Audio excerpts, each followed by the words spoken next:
In the days of the MLB, there have been over 18,000 Major League Baseball players. Some may be more notable than others. Players like Babe Ruth, Ted Williams, Roberto Clemente, Mike Schmidt, Aaron Judge, and Shohei Ohtani. Yet, there are many other players who fly under the radar. Players you may know because they were on your team for a few years. Players like Marwin Gonzalez, Brent Rooker, Bobby Wilson, Kip Wells.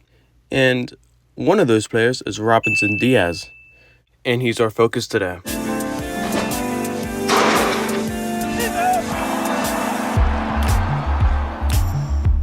Hello, my name is Jack with Pop Time, and welcome to our new show. Who are you? The title is very self-explanatory. We find lesser-known baseball players, and we find out who they are. The way we do this is by going to Baseball Savant, press a load a random player, and that's how we got today's player, Robinzon Diaz, a catcher who played 2 years in the MLB.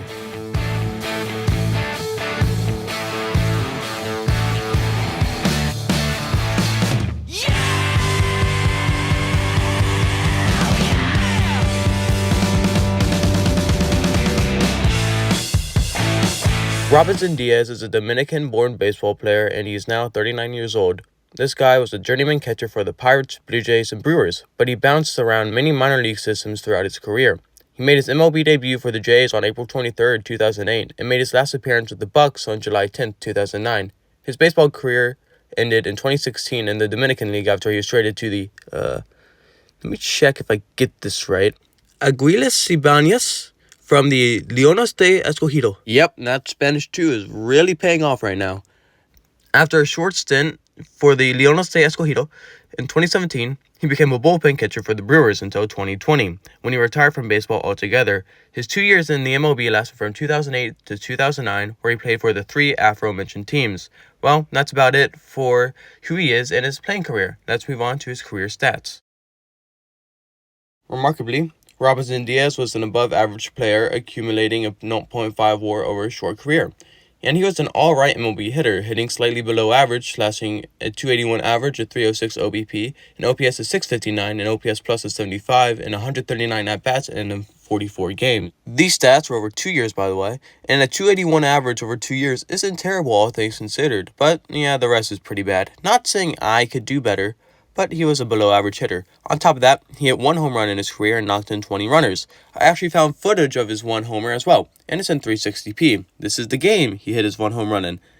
I'm sorry, I can't find any better footage. But, 2009 doesn't really provide the best video quality in the world. So, without further ado, here's Robinzon Diaz's lone career home run. Guard. This is hammered out to left field, and it is gone. Home run for Robinzon Diaz, his first. A long home run at that to make it 5-2. It's in the third deck, just to the left of Big Mac land, and the man in the first row caught that ball with one-handed. Hey, no sully needed after touching the plate, but all the sullies in the world for hitting a no-doubter. Nice. This is off of Todd Wellemeyer, who had a decent MLB career, lasting 8 years, but he's not the subject of this video. His MLB stats are below average, but what about his minor league stats? There has to be a reason he got called up. Well, we'll look at his minor league stats, then his foreign stats, because he played a lot of foreign ball as well. Also, no stats on OPS plus, so we'll replace it with home runs. I love 3 true outcome baseball. Over his minor league career, he accumulated a solid 295 average with a 328 OBP and an OPS of 717. He hit 40 home runs, over 3,781 at-bats, and 1,049 baseball games. He always seemed to be one step away from an MLB spot. Unfortunately, at that time, MLB teams wanted power hitters out of their catching position, not contact hitters. So he spent a lot of time in the minors doing what he did best, hit for average. He carried on this trend through his 11 years in foreign ball as well, slashing 273, 307, 667 with 12 home runs and 984 at-bats and 281 baseball games through his foreign ball career. He didn't play much, and his hit for average approach didn't provide the OBP necessary to keep him in the States, which sadly accumulated to his retirement from playing in 2017, becoming a bullpen catcher for the Brewers, also in 2017. This is one of those sad stories where a unique baseball player who has a definite niche didn't fully develop his niche into becoming a big league star. And a player like this is always on the move, so let's track his moves through the years. Being a niche that nobody wanted, he moved around a lot. From the Blue Jays to the Pirates AAA team, then to the Tigers AAA team, then to the Tigres del Licey, then to the Rangers and their minor league system, then back to the Salt Lake City Bees, the AAA affiliate of the Angels, then back again to the Round Rock Express, the AAA affiliate of the Rangers, then on to the Brewers on a minor league contract, to go to the Huntsville Stars, now the Trash Pandas. He bounced around a lot in the Brewer system for a while before he went to play for his country, the Dominican Republic, in 2015, so there's a silver lining to this. He finally declared free agency, went to independent ball, he went foreign, ending his career in 2017.